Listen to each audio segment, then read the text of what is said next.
Hey everyone, my name is Kevin and welcome to my first review video. Today I'll be reviewing Extraction, a film directed by Avengers Endgame stunt coordinator Sam Hargrave and written by the Russo brothers, who directed Endgame.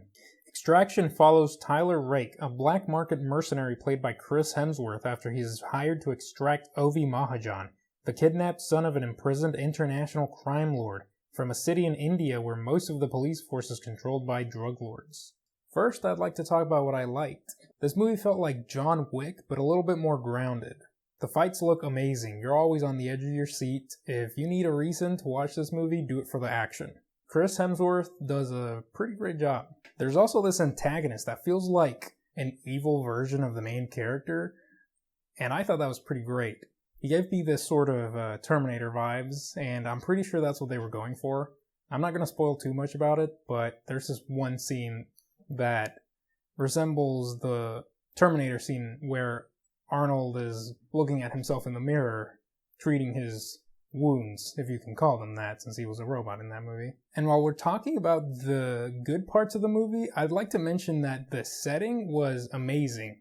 Whoever was in charge of designing the sets deserves every award imaginable. It felt like you were in India or Bangladesh, wherever the scene was set every single time.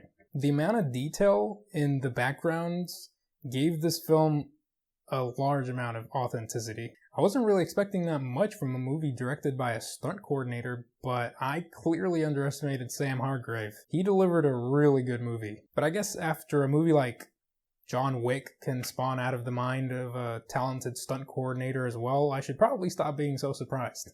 So now I'd like to talk about what I didn't like so much about the film. The movie has a large set of characters, but unfortunately they're mostly underused and underdeveloped. It almost looked like they were going to try to make a heist movie with all of them, but those characters barely even show up. But this movie's best quality is the action, so that didn't really hurt the film too much. It also had one of those long one-shot action scenes, and I think that was probably my least favorite part of the movie. It felt a little bit forced, and you could clearly tell when they were making each cut, so it kind of looked a little fake, to me at least. It feels like they just added it in there because everyone is always talking about, oh hey, you saw that one shot in that new movie? Like, I wasn't a fan. This movie has just enough plot to make you care about the characters.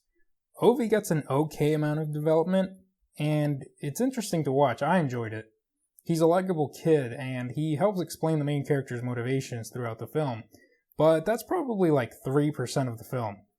His life could have been a very interesting thing to explore, considering he's the son of a drug lord. I wasn't expecting an incredibly detailed story, but they could have added a little bit more. Overall, I enjoyed the film. It's not a dramatic masterpiece, but it's very fun to watch. I think I'll give it a 7 out of 10. If you like the video, like and subscribe. I'll be making more videos like this in the near future, and that really helps out. See you next time.